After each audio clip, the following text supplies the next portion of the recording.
Hi, this is Grace from EchoView, and today I'm going to be showing you how to knit the loop stitch that is used throughout the pattern for our very own sheepskin rug. This pattern is so much fun to knit. This yarn is so beautiful, and it's just a fun, unusual shape that I really enjoyed making, and I hope you will too. So the yarn that is used for this project is EchoView's own Haley yarn. It's named after our founder's sweetest dog. It's a blend of merino wool and alpaca and mohair from the goats on the EchoView farm. So in order to get the loops of the pattern, you actually create the loops when you're looking at the wrong side of the pattern. I'm using circular needles here just because that's what I'm comfortable with using, but you can knit this pattern on straight needles with no problem.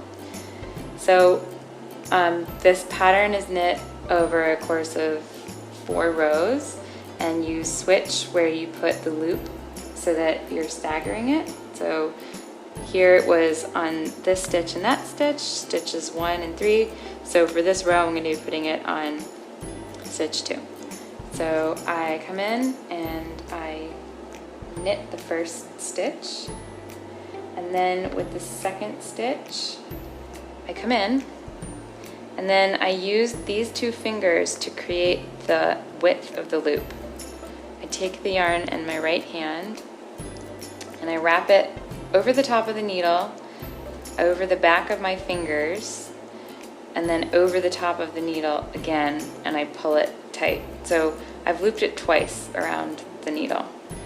I then pull that through the stitch on the left, and then I pass the 2 loops onto the left hand needle.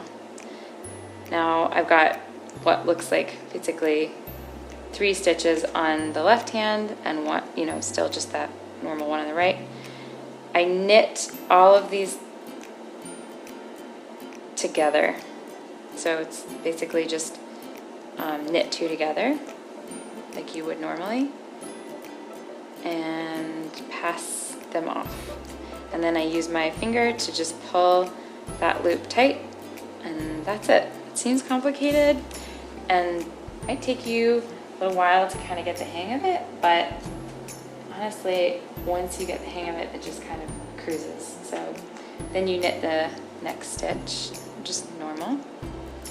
And then I'll show you again just a few more times going across the row. So you knit, but you don't slip the stitch off the needle. You keep it on. You bring the yarn over and you loop it around your fingers once, but you loop it around the needle twice.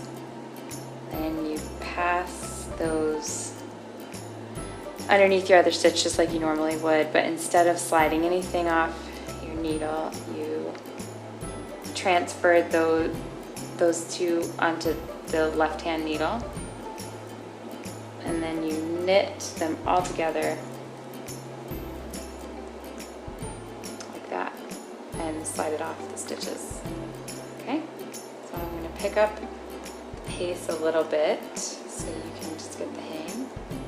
So I slide the needle in, wrap it twice, slip them over to the left, and then knit 2 together.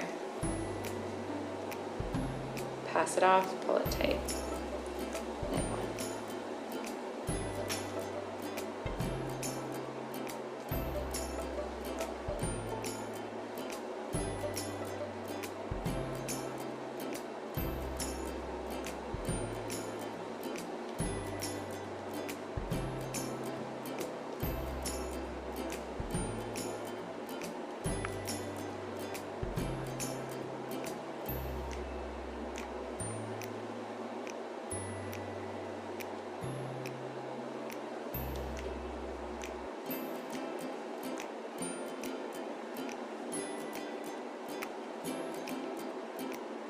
Okay, last time, you pass the needle under. Oops, don't catch in between your stitches. Knit it around once,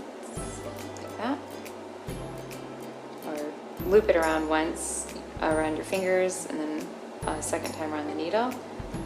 Pass it under, but instead of sliding this off like you normally would, you slip those onto the left hand needle. I remove one finger at that point to loosen up the tension a bit so that I can knit two together. Slide off and pull tight, and then just knit the last one in that row. And then you've got your second row of these little loopy guys. And because you keep staggering them all the way up, it ends up looking like a really plush knit. So for the right side of the piece, the right side is in the correct side, you just knit all the way across. And for this side, you're welcome to hold the needle in your hold the yarn in your left hand so that you can knit just even a little bit faster on that row to compensate for the fact that the loop row does take a little bit of time.